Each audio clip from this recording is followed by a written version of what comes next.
იქიდან წმინდა პაისისთან წავედი, რომელსაც ნათქვამი ჰქონდა, რომ თუ ათონზე დარჩენას გადაწყვეტ და თუ გენდომება, ჩემთან დაგიტოვებ. მეუბნება, ერთ რამეს გეტყვი, ჩემო დიაკვანო, ვინც შენ ჩამოთვალე, ნამდვილად აქვს გონებისმიერი ლოცვა და მისი მასწავლებლებიც არიან. მაგრამ ბერი იოსები ამ ლოცვის აკადემიკოსია და ჯობია მას დაემოწაფოო. მაშინ მისი პირველი და ერთადერთი მორჩილი ვიყავი და მისი ცხოვრების ყველა მწუხარებასა თუ სიხარულს ვიზიარები. მეც დიდი ცნობის მოყარებით ვუსმენდი მათ. ერთხელ საწოლის უკანაც კი დავიმალე მათთვის რომ მესმინა. ასე იწყება ჩემი გზა ბერი იოსებთან ერთად.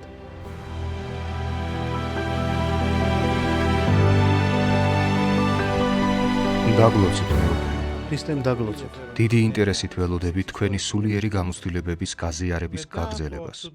ამ მოვლენის შემდეგ, როდესაც წმინდა პაისისთან კეთილსურნელების შეგრძნების ღირსნი გავხდით, როგორც გითხარით, მივედით ბურაზერში. მეორე დღეს კარიესიდან ავტობუსით დაფნისკენ უნდა გამგზავრებულიყავით, სადაც ბერი იოსებს კიდევ ერთხელ შევხვდი, რომელიც გამუდმებით მეკითხებოდა. არ იცნობ ანდრია ნიკოლაუს? არ ვიცნობ, ეუბნები. ნამდვილად არ იცნობ? რა უცნაურია, როგორ არ იცნობ? არა, არ ვიცნობ, მეთქი პასუხობდი. როგორ არ იცნობ? ზუსტად შენი ასაკის არის. არ ვიცნობ და რა უნდა ვქნა? გულში ცოტა გაუბრაზდი კიდეც, ასე რომ ჩამაჯინდა. არ მინდოდა გამხელა მე რომ ვიყავი. ეს ყველაფერი კარიესში მოხდა. ასე ჩავსხედით ავტობუსში, ჩავედით დაფნიში და გავედით ათონიდან. მაგრამ ამ ყველაფერმა, რაც ათონზე განვიცადე, ჩემში წმინდა მთისა და მისი მამების მიმართ დიდი სიყვარული წარმოშვა. მამა ეფრემ კატუნაკელის, მამა პაისის, რომელზეც დავრწმუნდი, რომ ნამდვილად წმინდა ადამიანი იყო. და ასევე მამა ეფრემ ფილოთეველის მიმართ. და ასე 1976 წლის 16 ნოემბერს კვლავ ათონის მთაზე დავბრუნდი. მაშინ პირდაპირ ფილოთეოს მონასტერში წავედი. კარიესში რომ გავიარე და კუტლუმუშის მონასტერში მოსალოცად შევედი, ისევ შემხვდა მამა იოსები. ისევ დამიწყო გამოკითხვა, რომ ანდრია ნიკოლაუ ხომ არ ვიყავი. მეც ისევ ვიუარე. მარტო ამას გეკითხებოდათ ყოველ ჯერზე. როგორც კი დამინახავდა, პირდაპირ ამას მეკითხებოდა. შენ ანდრია ნიკოლაუ ვარ ხარ? მე კიდევ არა არ ვარ. ასე მივედი ფილოთეოს მონასტერში, სადაც ქრისტეს შობის დღესასწაულამდე დავრჩი. შევეცადე მონასტრის შინაგან აწესს მეც მივყოლოდი. მამა ეფრემს დღე-გამოშვებით მაინც ვნახულობდი, რომელმაც ძალზედ შემიყვარა და მეც დიდი სიყვარულით მივეკედლე მას. თუმცა ამასთანავე მეშინოდა კიდეც მისი. მეშინოდა იმ სიმკაცრისა, რომლითაც თავის მონაზვნებს განსწავლიდა. კვლავ ავედი კატუნაკებში და ისევ ვნახე მამა ეფრემი, რომელთან შეხვედრამ და საუბარმა დიდი სიხარული მომანიჭა. გავიარე დანიელების კელიაში და იქიდან დიონისეს მონასტერში ჩავედი. იქ კიდევ 12 დღე დავრჩი, სადაც მამა გაბრიელთან ერთად ყოველდღე ვწირავდით. მას ასაკის გამო მარტომსახურება უჭირდა. ძალიან რთული პირობები იყო. დაუსრულებელი ხანგრძლივი მსახურებები, წარმოუდგენელი სიცივე. გათბობა საერთოდ არ ჰქონდათ მონასტერში. საჭმელი სამარხვა, უზეთო. ესეც მხოლოდ დღეში ერთხელ. ძალიან რთული პირობები იყო, მაგრამ ღვთისმადლით ნათლისღებამდე გავძელი. ნათლისღების მეორე დღეს წამოვედი და დაფნიში ჩავედი. მთაზე გატარებულმა თვენახევარმა ჩემში განსაკუთრებული სიყვარული აღძრა იქ აურობის მიმართ და შეიძლება ითქვას, ათონის მთამ განსაკუთრებული ადგილი დაიკავა ჩემს გულში. დაფნიში კვლავ შევხვდი მამა იოსებს, რომელიც კატუნაკებიდან ჩამოსულიყო. ახლა უკვე სულ სხვა განწყობით მივედი მასთან. მეტანია გაუკეთე და კურთხევა ავიღე. როგორც კი მეტანია გაუკეთე, გულში ჩამიკრა, მომეფერა და მეუბნება. ბოლოს და ბოლოს, შენ არა ხარ ანდრია ნიკოლაუ? მე უპასუხე, მამაო, შემინდეთ, მე ვარ მეთქი. როგორც კი ეს უთხარი, სუბუქის ცილა გამაწნა და მეუბნება. როგორც კი პირველად დაგინახე, ვიცოდი რომ შენიყავი. რატომ იმალავდი? თვალები ცრემლით ამევსო და ვერაფერი ვერ უთხარი. ტკივილი მინდოდა, მაგრამ თან მურცხენოდა რომ მეტირა. მან გულში ჩამიკრა საოცარი სიტყვებით მანუგეშა და ასე ერთად მივედით კუტლუმუშის მონასტერში. იქიდან წმინდა პაისისთან წავედი, რომელსაც ნათქვამი ჰქონდა, რომ თუ ათონზე დარჩენას გადაწყვეტ და თუ გენდომება, ჩემთან დაგიტოვებ. მამაო, ათონის მრავალი მონასტერი მოვიარე. მაგრამ ვერ გადამიწყვეტია, სად ჯობია რომ დავრჩე მეთქი. მერე მკითხა, სად მოგეწონა ყველაზე მეტადო? ფილოთეოს მონასტერი აქ თქვენთან და მამა იოსებ კვიპროსელთან მეთქი, უპასუხე.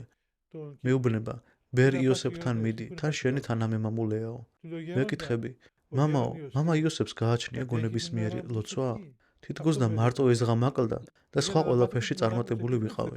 მე საცოდაომა ახლა გონებისმიერი ლოცვა მოვინდომე, მაგრამ რადგანაც ათონზე ყველა ამაზე საუბრობდა, მეც ეგ ვიკითხე. ვიცოდი რომ კატონაკებში ჰქონდათ ეს პრაქტიკა, ფილოთეოს მონასტერში ჰქონდათ, ბურაზერშიც ჰქონდათ, მაგრამ კუტლუმში ჰქონდა თუ არა არ ვიცოდი.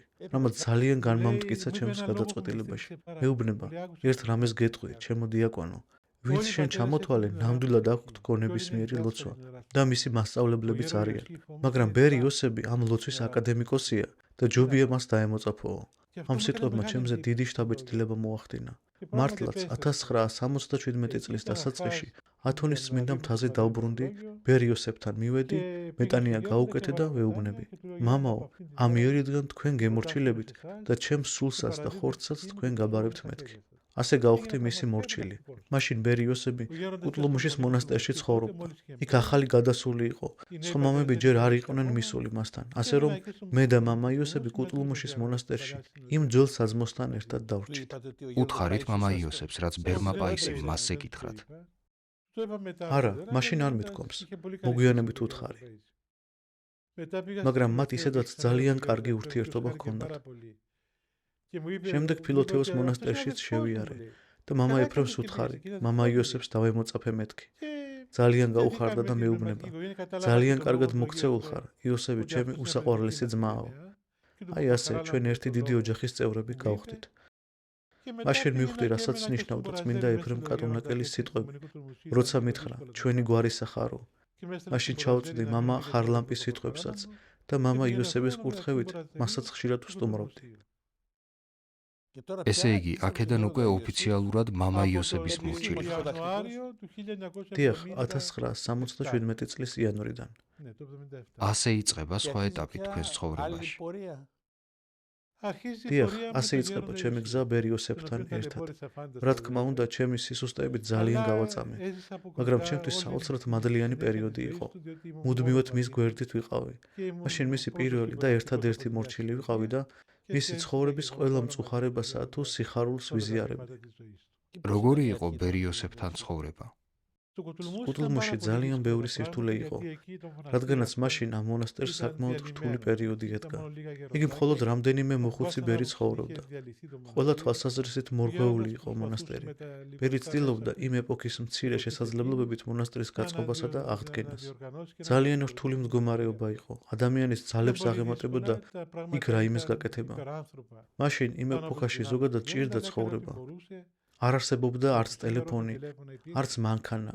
ყველაფერი მხოლოდ ჯორებით გადაგქონდა და ნავთის ლამპებს ვიყენებდით. ასე პირველყოფილ მდგომარეობაში ცხოვრობდა ათონის მთა მაშინ. ჯერ კიდევ ცოცხალნი იყვნენ ძველი ბერები, მათი თავისებური ცხოვრების წესი ჰქონდათ, რომლის გაგება და შეყვარება არც თუ ისე ადვილი იყო. მეც რაღაც დრო დამჭირდა ამ ყველაფრის მისაღებად. მაშასე, თქვენ უკვე ათონელი ხართ, უკვე ოფიციალურად ათონური საძმოს წევრი. ეს რას ნიშნავდა თქვენთვის და მას შემდეგ როგორი ურთიერთობა გქონდათ ბერ იოსებთან? დიახ, უკვე როგორც მორჩილმა, მამა იოსები მთელი გულით შევიყვარა. ქრისტეს შემდეგ გულში ბერი იოსები მყავდა. მანაც ძალზედ შემიყვარა, მაგრამ ამასთანავე საკმაოდ მკაცრიც იყო ჩემთან. ასე ჰქონდა ნასწავლი წმინდა იოსების სიკასლისგან. მკაცრი არა როგორც მამა ხარლამპე, ძიმე ეპიტიმიებით და არც როგორც მამა ეფრემი, რომელიც თავის მორჩილებს სტოვაში მუხლებზე აჩოქებდა, არამედ ძალიან მკაცრი საყვედურებით. რითიც ბოლომდე მამდაბლებდა. ხშირად საკმაოდ მკაცრი და პირდაპირ იყო ჩემთან, რისი მიღება და შეჩვევა თავიდან გამიძნელდა, მაგრამ სულის გადარჩენისთვის სწორედ ეს მჭირდება. ბერი ამ მიდგომით ჩვენ სულიერს ნეოლებებს კურნავდა. ეს იყო მისი მკურნალობის მეთოდი. სხვა მამები უფრო ასაკოვნები იყვნენ თქვენთან შედარებით. სხვა ახალგაზრდა არ იყო მაშინ მონასტერში, მხოლოდ უფროსები და ასაკოვნები იყვნენ. და როგორ ცხოვრობდით ამდენ ასაკოვან ბერთან ერთად? მე პირადად ბერ იოსების მორჩილებაში ვიყავი და მას ვემორჩილებოდი. მას ჭეშმარიტად ჰქონდა ადამიანთა განსწავლის ქრისტეს მიერი ნიჭი. იგი მუდმივად გვიყვებოდა თუ როგორ ცხოვრობდა წმინდა იოსების სიკასთან. მიზიარებდა ათონის მთაზე ცხოვრების გამოცდილებას. გადმოგცემდა თუ რა ისწავლა სტავროუნის მონასტერში. როგორც იცით, თავდაპირველად იგი 8 წელი ცხოვრობდა ამ სავანეში და იცნობდა იმ მამებს, რომლებთანაც ჩემი კვიპროსზე ცხოვრების დროს მეც ახლო ურთიერთობა მქონდა. ეს შინაურობა რაიმეში დაგეხმარათ? დამეხმარა იმ კუთხით, რომ ისიც კვიპროსელი იყო და კვიპროსული მენტალიტეტი სრულიად გასაგები იყო მისთვის, მაგრამ სულიერ ცხოვრებაში ყველაზე მეტად მეხმარებოდა ჩემი მოძღვრის მიმართ სიყვარული. კუტლუმუშის მონასტერში სხვა მამებიც გაიცანით? იქ ბევრი მოხუცი მამა გავიცანი. ისინი მონასტერში ხშირად მოდიოდნენ ან მოწყალების მისაღებად, ანდაც დიდი დღესასწაულების მსახურებებზე დასასწრებად. მოდიოდნენ მამები ძირითადად კარიესიდან და მახლობელი კელიებიდან. მოდიოდნენ ბერ იოსებთან რჩევის მისაღებად. ამან ჩემზე დიდი შთაბეჭდილება მოახდინა. რამე თუ ასე მრავალი წმინდა მოღვაწე გავიცანი. სწორედ აქედან გამომდინარეობს ჩვენი გადაცემის სახელწოდებაც მოგონებები წმინდა მამებზე. ახლა ვიხსენებ და ჩემს გონებაში ცოცხლდებიან ეს წმინდა მამები. თითოეულის ცხოვრებას ცალკე გადაცემა ეკუთვნის. შეგიძლიათ რომელიმე მათგანი გაიხსენოთ? მახსოვს ერთი ბერი, რომელიც მუდმივად რაღაც ნივთებით დატვირთული ხურჯინით დადიოდა დაძონძილი, დაკემსილი რეზინის კალოშებით. იგი წვიმაში, თოლში, ქარში ასე დადიოდა და მის მეზობელ მამებს პროდუქტებით ამარაგებდა. შეიძლება ითქვას, რომ თავისი ნებით სახედრის როლი ჰქონდა მორგებული. მოდიოდა მონასტრის კარიბჭესთან, სადაც მე მქონდა მორჩილება და როცა ვეკითხებოდით, როგორ ხარ, მამაო? ფშიაო, პასუხობდა. ვფიქრობ, ბერძენი არ იყო, ალბათ რუმინელი, მაგრამ ბერძნულად კარგად საუბრობდა. მამები ხანდახან ეხუმრებოდნენ, აღარ გვაქვს საჭმელი, გაგვითავდაო. იგი კი იღიმოდა და ამბობდა, არა უშავს, თუ მომცემ კარგ სიზამ, თუ არ მომცემ უფრო უკეთესო. ჭეშმარიტად მადლმოსილი კაცი იყო და ამან ჩემზე დიდი შთაბეჭდილება მოახდინა. როდესაც გარდაიცვალა და მამები დასაკრძალად ამზადებდნენ, გახადეს ფეხსაცმელები და აღმოჩნდა, რომ ამდენი სიარულისგან ფეხები სრულიად დაზიანებული ჰქონდა. ჭრილობებისგან პირდაპირ ძვლები უჩანდა და ამ ფეხებით იგი ქრისტეს სიყვარულით ძმებისთვის ხურჯინით დატვირთული მრავალსაათიან გზას გადიოდა. როგორი დამოკიდებულება ჰქონდა მათ მიმართ ბერი იოსებს? ბერი დამეხმარა, რომ მათი სიწმინდე შემეცნო და სწორი დამოკიდებულება მქონოდა მათ მიმართ. იგი დიდ პატივს სცემდა მათ და როდესაც მიდიოდნენ, მათზე მიგვანიშნებდა და გვეუბნებოდა, ხედავთ ამ ბერს, ხედავთ ქრისტეს სიყვარულით რამხელა მსხვერპლზე მიდის? ამით გვასწავლიდა, რომ ამ ჩამოძონძილ ბერებში, რომელთაც ერთი შეხედვით უბრალოდ რაღაც ნივთები გადაჰქონდათ, ქრისტეს სული დაგვენახა. ისინი თქვენთან ბერი იოსებისგან მოდიოდნენ, თუ ასე დადიოდნენ ყველა მონასტერში? ორივე მიზეზის გამო. მათ იცოდნენ, რომ მამა იოსები ძალიან მოწყალე იყო და რაც სჭირდებოდათ, ყველაფერს მისცემდა. მაგრამ ასევე ზოგჯერ გზადად შემოიულიდნენ, რომ ცოტა დაესვენათ.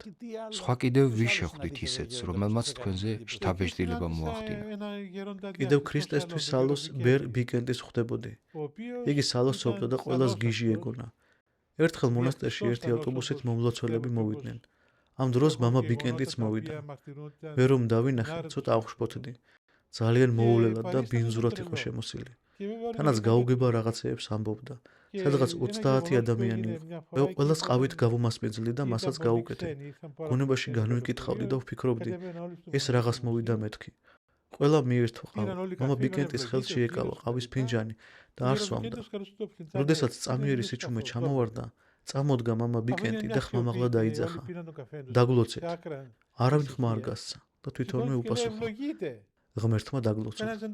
თან ფინჯანიანი ხელი ასე შემოატარა ყველას. მე გავიფიქრე, დაიწყო ისევ სისულელეები მამა ბიკენტიმ მეთქი.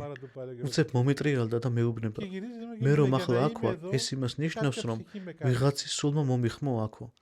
მე ხმა არ გავეცი, მაშინ კი რაღაც ისტორიის მოყოლა დაიწყო. ყველას გასაგონად?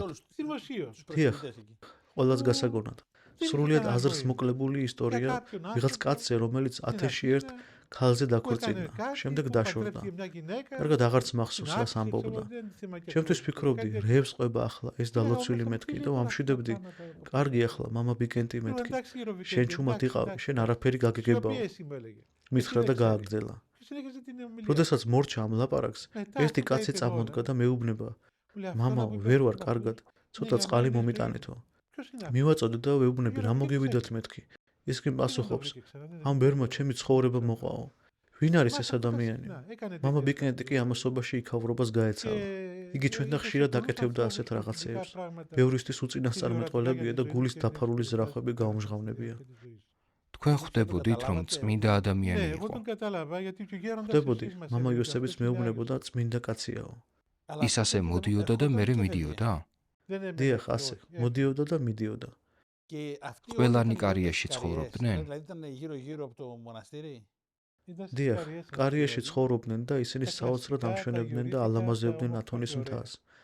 კიდევ იყო მამა პეტრე, რომელიც განსხვავებული ხასიათის იყო. ხშირად მრისხანებდა, ჩხუბობდა. ხანდახან ზოგს წკეპლასაც გადააწნავდა ხოლმე. კუთლუმოშიც ღამის თვეებზე მოდიოდა. სტუაში ჯდებოდა და ისე უსმენდა მსახურებას. მამა იოსები მასაც პატივს სცემდა და ამბობდა: ცოტა სცელქობს, მაგრამ კარგი კაციაო. იგი წმინდა თავთა მოციქულთა პეტრესა და პავლეს დღესასწაულზე თავისი წმინდანის ხსენების დღეს გარდაიცვალა. მასთანაც ჰქონდათ რაიმე ურთიერთობა? ასე არ ქონდა რიგში თუ შევხვდებოდი. მინდოდა მეკითხა, მასშიც ხედავდით რაიმე განსაკუთრებულს? ცოტა მეშინოდა მისი. შეიძლება მეც გავეწყიplе, ამიტომ ასე შორიდან ვუვლიდი. კიდევ ერთი ბერი ყავდა, რომელიც ერთხელ მოვიდა და სანამ გაუმასმინძლებოდი მეკითხება: საიდან ხარ? ათონიდან მეთქი უპასუხე. ათონიდან ხარ? აქ დაიბადე? ხო, აქ დავიბადე მეთქი. ცოტა უხეშად უპასუხე და მეუბნება: კარგი, მაგრამ იცოდე, ათონიდან წასვლა მოგიწევსო. გაუბრაზდი და უპასუხე: არასდროს არ წავალ აქედან მეთქი. მითხრა: წახვალ ათონიდანო და კიდევ რაღაცეები მითხრა, რისი თქმაც არ შემეძლია. გამაუცა იმან, რომ იცოდა ათონიდან რომ წამოვიდოდი. ალბათ ბევრი ვერ ხვდებოდა, რომ ეს მამები უფლის განსაკუთრებული ნიჭების მატარებელნი იყვნენ. რა თქმა უნდა, ბევრი ვერ ხვდებოდა, მაგრამ ასეთი ნიჭები ბევრს ჰქონდა მაშინ ათონის წმინდა მთაზე და ამას განსაკუთრებულ ყურადღებას აღარც კი აქცევდნენ. უკვე ბუნებრივად მიაჩნდეთ. ვინმეს რომ ეტყოდი, რომ ამ ბერს წინასწარმეტყველების ნიჭი აქვსო, ეს ჩვეულებრივ მოვლენად ითვლებოდა. გახდით დიაკონი, შემდეგ მამა იოსების საძმოს წევრი და ასეთ საოცარ მამებს იცნობდით. ალბათ ეს ძალიან დაგეხმარათ სულიერ ცხოვრებაში. რა თქმა უნდა, დამეხმარა, მაგრამ მათთან ჩვეულებრივი ბუნებრივი ურთიერთობა მქონდა. რასაკვირველია, ვხედავდი ამ ადამიანების სიწმინდეს და ეს უფრო მიმძაფრებდა საკუთარი უღირსების განცდას. ისინი მონასტერში მსახურებაზეც მოდიოდნენ? რა თქმა უნდა. რაიმე ისეთი ხომ არ გინახავთ ამ ბერებისგან, რამაც თქვენზე შთაბეჭდილება მოახდინა? ღამისთევის მსახურებაზე ეს მამები სრულიად იძირებოდნენ ხოლმე ლოცვაში. სწორედ ამან მოახდინა ჩემზე დიდი შთაბეჭდილება. ისინი სრულიად მოცულნი იყვნენ ღვთისმსახურებით და საერთოდ არ აინტერესებდათ და აწუხებდათ მისი ხანგრძლივობა. ბევრ მათგანს საათიც კი არ ჰქონდა. მახსოვს ერთი მოხუცი ბერი, რომელსაც საერთოდ არ ჰქონდა საათი. მისი ცხოვრება ზარის რეკვაზე იყო აწყობილი. გაიგონებდა ზარის ხმას. ეხლა ტრაპეზის დროაო, იტყოდა. თუ შეეკითხებოდნენ, რომელ საათზე იწყება მწუხრიო, პასუხობდა: ზარი რომ დაირეკება მაშინ. მახსოვს კიდევ ერთი ბერი, მამა გერასიმე, რომელიც ტაძარში დიდი ხნით ადრე ჩადიოდა და მსახურების დაწყებამდე მთელი სამყაროსთვის გულმხურვალედ ლოცულობდა. მას დროის შეგრძნება საერთოდ არ ჰქონდა. მისთვის დრო მხოლოდ ლოცვისთვის იყო. როდესაც ეკითხებოდნენ: მამაო, რამდენი ხანი გაგრძელდება ღამის თევაო, პასუხობდა: მთელი ღამე დალოცვილოო. თქვენ იმ ეპოქის კარიაში მაცხოვრებელ ყველა ბერს იცნობდით. რაიმე განსაკუთრებული ლოცვის ნიჭი ხომ არ გინახავთ მათში? თქვენ კინობიალური მონასტრის წევრი იყავით. განმარტოვებით მცხოვრებ ბერებში თუ გიხილავთ განსაკუთრებული ლოცვა? ამას ბერი იოსებში ვხედავდი. ლიტურგიაზე მუდმივად მის გვერდით ვიჯექი. ის კი შეუჩერებლად ტიროდა. უბრალოდ ცრემლები კი არ ჩამოსდიოდა, მოთქმით ტიროდა. პირდაპირ იძროდა მისი სტასიდი ლოცვისაგან და ცრემლები სრულიად უსველდებოდა როგორც წვერი და ანაფორა, ასევე იატაკი ცველდებოდა. მუდმივად ასე მოსდიოდა მსახურებაზე. ეს ჩემზე ძალიან დიდ შთაბეჭდილებას ახდენდა. რასაკვირველია, ცრემლით მლოცველი სხვა მამებიც მინახავს, მაგრამ არა ისე, როგორც ბერი იოსები. ასევე მამა თეოკლი და დიონისიელს ჰქონდა უხვი ცრემლი, მაგრამ ბერი იოსებს ლოცვისას ეს მოუკლებელად, შეუჩერებლად ჰქონდა. მეუფეო, მაინტერესებს, რისთვის ლოცულობდნენ ეს მამები? საკუთარი თავისთვის, სხვისთვის? მათთვის ლოცვა სუნთქვასავით და საკვებივით ბუნებრივი იყო. როცა ადამიანი საკვებს იღებს, არ ფიქრობს რატომ ჭამს. ეს მისთვის აუცილებელი და ბუნებრივია, რათა იარსებოს. მათთვის ლოცვა სწორედ ასე იყო. სპეციალურად რამე კონკრეტულისთვის კი არ იწყებდნენ ლოცვას. არამედ ეს მათთვის სიცოცხლე იყო, მათი სიცოცხლის არსი. უფალო იესო ქრისტე, შემიწყალე მე. დიახ, ვფიქრობ ამასთანავე თავიანთი სიტყვებითაც ლოცულობდნენ. ლოცვა არ არის მხოლოდ ლოცვითი სიტყვების გამეორება. არამედ ამასთანავე ეს არის შინაგანი განცდა, შინაგანი გამოცდილება და ჭრეტა. და ბერი იოსების ასეთი მხურვალეცრემლი საიდან მომდინარეობდა, რა იწვევდა? ქრისტეს მიმართ უდიდესი სიყვარულისგან. დიდი სიყვარული ჰქონდა და სწორედ ამ სიყვარულმა წარმოშვა მასში ღვთისმეტყველების ნიჭი. ეს თავიდანვე შეიცანით მაშინ, როდესაც პირველად ნახეთ ასე მტირალი. კითხვა მიჩნდებოდა თუ რატომ მტიროდა ასე და ერთხელ შევეკითხე კიდეც. მამაო, ასე რატომ მტირით მეთქი და მეპასუხა, ჩემი ცოდვების გამოა. ასე პასუხობდა. ხვდებოდი რომ რაღაც სხვა ხდებოდა აქ, მაგრამ ბევრს ვერაფერს ვიგებდი მაშინ. რა შეგრძნება გქონდათ მაშინ? ესე იგი ფიქრობდით, რომ უმეტესად ეს მისი გულშვილობისგან იყო? არა, ბერი სრულიად არ იყო ასეთი გულშვილი. ხანდახან ისე გვტუქსავდა რა გულჩვილობაზეა საუბარი. იგი მამაცი და მხნე სულის ადამიანი იყო. არ იყო ისეთი რბილი და მერყევი ხასიათის, რომ გვეთქვა გულჩვილობის გამოტირისო. საქმეში შეუპოვარი და მტკიცე იყო. ნამდვილი მამაკაცი სრული ამ სიტყვის მნიშვნელობით. როგორც გულმოდგინე მუშაკი ჩვენს გვაიძულებდა ისე გვეშრომა და გვიბრაზდებოდა თუ საქმეში შევყონდებოდეთ. ძალზედ შეუპოვარი იყო. სხვა მამებთან, უფრო ძველ ბერებთან, როგორი ურთიერთობა ჰქონდა? ყველასთან ძალიან კარგი ურთიერთობა ჰქონდა. მათ მუდამ თბილად და სიმდაბლით ესაუბრებოდა. თავის უარყოფით ემსახურებოდა ყველას. ჩვენთან მოწაფეებთან რა თქმა უნდა, სხვანაირი დამოკიდებულება ჰქონდა. ჩვენთან ორლესული მახვილი იყო. ალბათ ხშირად დადიოდით ბერიოსებთან ერთად დიდი მამების მოსანახულებლად. რა თქმა უნდა, ბევრჯერ მივსულვართ კატონაკებში მამა ეფრემთან, დასაწყისშიც და შემდეგ ბოლო წლებშიც. ხშირად დავდიოდით ბერ პაისისთან, დავდიოდით ბერ ემილიანესთან, მამა ხარლამპესთან, მამა ეფრემთან ფილოთეოს მონასტერში და ასე შემდეგ. თქვენ და მამა იოსები? დიახ, მე და მამა იოსები. პირველ წლებში მხოლოდ ჩვენ ვიყავით. როგორი იყო წმინდა პაისისთან შეხვედრები? წმინდა პაისის მიმართ მამა იოსებს განსაკუთრებული მოკრძალება ჰქონდა. მამა ეფრემთან სხვა სულიერი ნათესაობა აკავშირებდა. მამა ეფრემსაც ძალიან უყვარდა მამა იოსები და ამას განსაკუთრებით გამოხატავდა. ყოველ შეხვედრაზე ძმური სიყვარულით ეხუტებოდა, ეფერებოდა და კოცნიდა. მამა პაისი უფრო თავშეკავებული იყო. მათ დიდი პატივისცემა ჰქონდათ ერთმანეთის მიმართ. რაზე საუბრობდნენ? ვცდილობ თქვენს ადგილას წარმოვიდგინოთ თავი, როცა მათ შეხვედრას ესწრებოდით. რაზე საუბრობდნენ? რაზე საუბრობდნენ? შემინდეთ ცნობის მოყარეობამ ძლია, მაინტერესებს რაზე საუბრობდნენ ერთმანეთში. მეც დიდი ცნობის მოყარეობით ვუსმენდი მათ.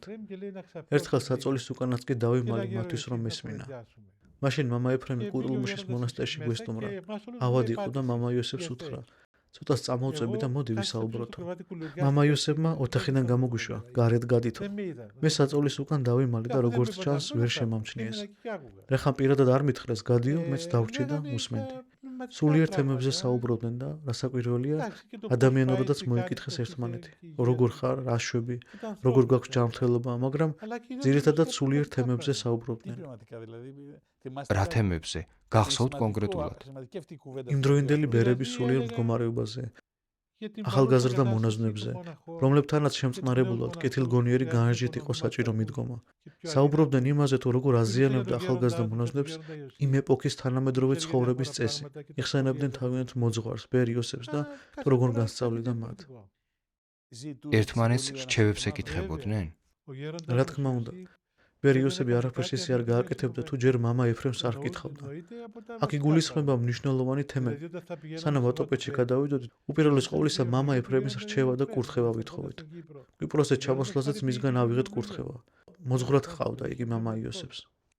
ამდენი წელია გასული მეუფეო და ყველა წვრილმანი გახსოვთ.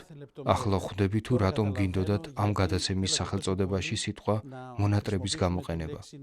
მაშ ასე, მომავალ შეხვედრამდე.